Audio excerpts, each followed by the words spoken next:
thank anybody who's connected with the Shack. It's the first time that I'd say that I ever felt that God loved us, as opposed to, learning all the different things about God and stories in the Bible and all.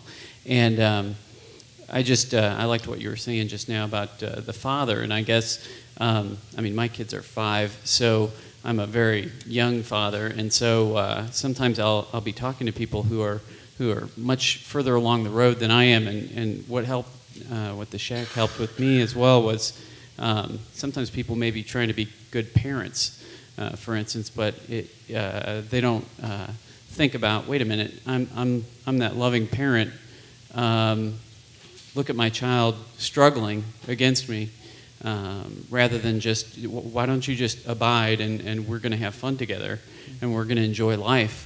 And it just really opened that up for me as far as starting to see my love for my kids, and then them struggling against me as me struggling against God, and just sort of bring it down to earth for me. And I guess when I've spoken to some people who are much further along the road than I am, and I mention that, they're just transformed, that they're thinking, wait, yeah, I guess I am that loving parent.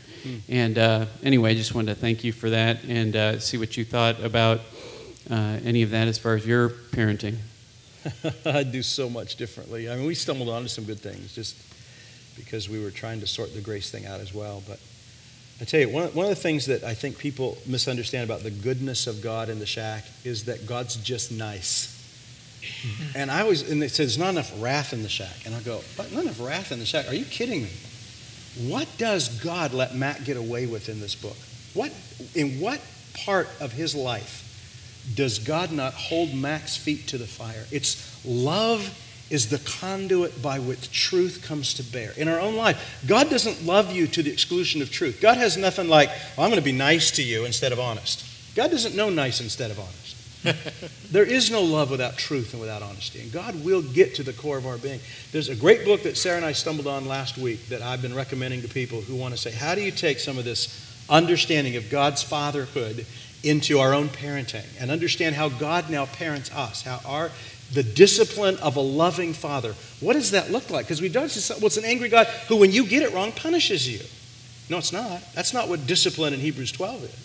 The book is called Loving Our Kids on Purpose. It's by Danny Silk. And if you're asking some of these questions about parenting, I couldn't offer you a resource that would say it as well as I would want to say it, as that book kind of unpacks a different framework in which we bring love and discipline to bear on our children in a way that best reflects how God does it with us. And I don't get any kickback from that. That's not a windblown book or nothing.